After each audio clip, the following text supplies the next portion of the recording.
வணக்கம். இது உங்க ஜொன்னி டிவி சமையல் நேரம். இன்னைக்கு நம்ம மெது பக்கோடா அப்படின்னு சொல்ற பட்டணம் பக்கோடா செய்ய போறோம். அதுக்கு ஒரு 50 கிராம் டால்டா இல்லைன்னா வெண்ணெய் சேர்த்துக்கலாம். வெண்ணெய் சேர்த்து அது கூட ஒரு 1/4 ஸ்பூன் சமையல் சோடா சேர்த்து நல்லா கைட்டு இல்லைன்னா அந்த கரண்டிட்டு நல்லா அடிச்சு விடணும். கொஞ்சமா சமையல் சோடா சேர்த்துக்கலாம். சேர்த்து நல்லா பெசஞ்சு அடிச்சுக்கணும். இப்போ இந்த கரண்டிக்கு 3 கரண்டி கடலை மாவு சேர்த்துக்கலாம். சேர்த்துக்கிடுவோம். கட்டு. இப்போ 3 கரண்டி கடலை மாவு எடுத்தாச்சு. ஆமா, கலக்கிக்கோங்க. அதுக்கப்புறம்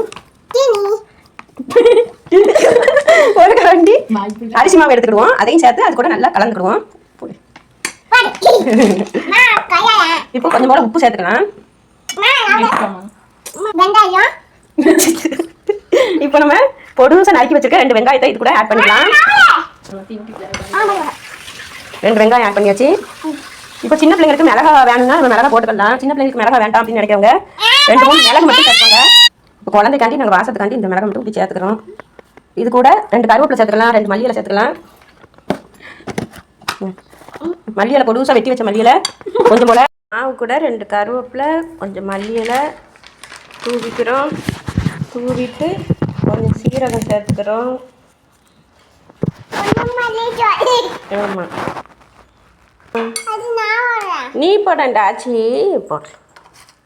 இதில் 2 சீரகம் வாசத்துக்கு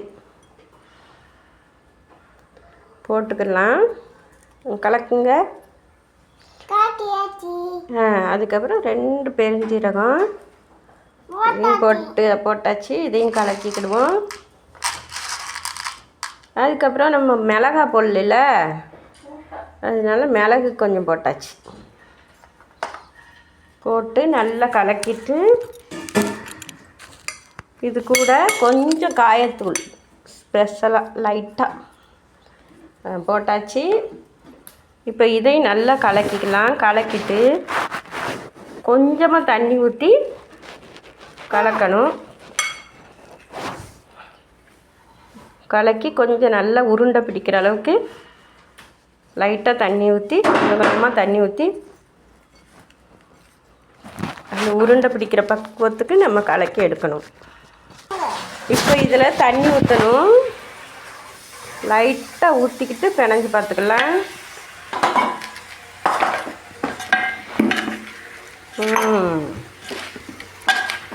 வந்துட்டு அந்த பக்குவத்துக்கு உருண்டை பிடிக்கிற பக்குவத்துக்கு லைட்டாக தண்ணி ஊற்றினாலே வந்துடுது. ரொம்ப தண்ணி ஊற்ற வேண்டாம். ஒரு சட்டியில் எண்ணெயை காய வச்சுக்கலாம்.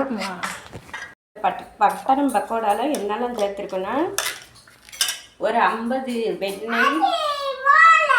இப்போலாம் நம்ம வீடுகளெல்லாம் எண்ணெய் வந்து நம்ம கம்மியாக தான் ஊற்றுவோம். ஏன்னா எண்ணெய் வந்து வேஸ்ட் ஆயிரும். அதனால கொஞ்சம் சின்ன சின்ன உருண்டையாக உருட்டி போட்டுக்கோங்க.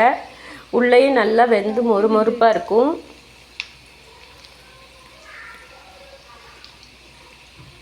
உருட்டி போட்டால் பட்டணம் பக்கோடா, அப்படியே உதுத்து போட்டால் கடையில் வாங்குகிற பக்கோடா.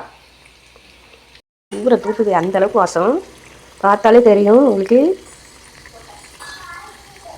ரொம்ப தீயை கூட்டி வச்சு பண்ணினோம்னா உள்ளே வந்து வேகாது. கொஞ்சம் சிம்மில் வச்சே பொரிச்சுக்கலாம்.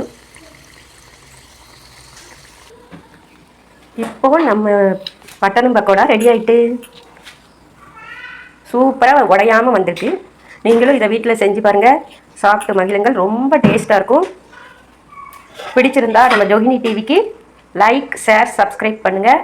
ரொம்ப நன்றி. வணக்கம்.